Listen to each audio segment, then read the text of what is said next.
Vous me permettrez peut-être que je commence par dire un mot sur l'IPRIS, parce que tout à l'heure, Freddy a demandé peut-être que je dise un mot. L'IPRIS, c'est quoi? L'IPRIS, c'est une ASBL, c'est une structure qui, en fait, fonctionne avec des membres, bien sûr, avec pour mission de construire, de produire, en fait, l'intelligence, comme on peut dire, de produire des connaissances.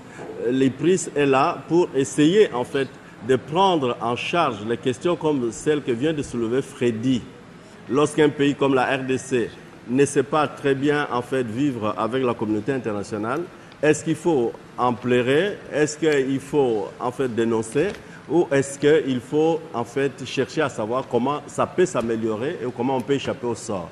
Donc, si je vous en parle, c'est pour vous inviter désormais à faire attention aux activités de l'IPRIS, pour, au besoin, en fait, fréquenter l'IPRIS, parce que souvent, jusqu'ici, nous faisons des conférences.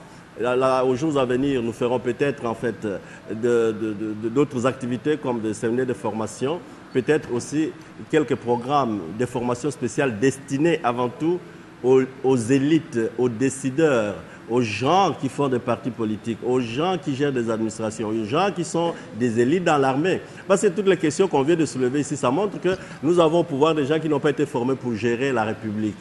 C'est ça le problème. C'est-à-dire que ce n'est pas tellement la mauvaise volonté de la communauté internationale. Alors nous, IPRIS, nous existons désormais pour nous occuper de nos compatriotes qui y ont les responsabilités, ceux qui aspirent à des responsabilités. Vous voulez devenir député? Nous ferons des séminaires désormais pour former les députés. C'est quoi être député? Ce n'est pas représenter seulement sa province et son pays et acheter des voitures, mais c'est discuter des questions qui engagent l'avenir du pays. C'est voir quelles sont les lois qui nous protègent contre les étrangers. Or, jusqu'ici, nos députés ne sont pas capables de ça. Nous nous intéressons aux gens qui gèrent des administrations. Vous ne pouvez pas être directeur dans une administration aux affaires étrangères, à l'économie nationale, si vous ne savez même pas comment fonctionne l'économie du monde, comment fonctionne le monde. Si vous ne pouvez pas être un général, un colonel, un major, un capitaine, un officier de l'armée, si vous ne savez pas en fait à quoi ça sert la guerre. On ne fait pas la guerre simplement parce qu'on est vigoureux. On fait la guerre pour protéger en fait ce qu'on a le plus important. Il faut avoir vision du monde. Donc, nous sommes ouverts à toute cette catégorie-là. C'est qu'à la fois nous voulons que vous nous fréquentiez, nous voulons aussi que vous nous apportiez le soutien parce que nous fonctionnons comme vous l'entendez comme ça.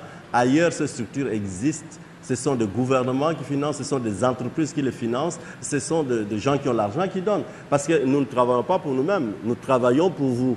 Parce que s'il n'y a pas cet organe, vous pouvez crier, vous crierez toujours, la situation, me semble-t-il, ne changera pas.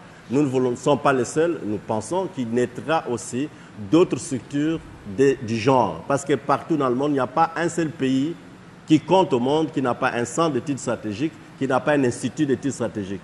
Ça n'existe pas chez nous. Ailleurs, ça existe. En Angola, ça existe. Au Rwanda, ça existe. Mais pourquoi chez nous, ça n'existerait pas? Alors, si vous pouvez nous apporter votre soutien, ce n'est pas un parti politique, mais c'est un centre de formation, un centre d'études, un centre de recherche.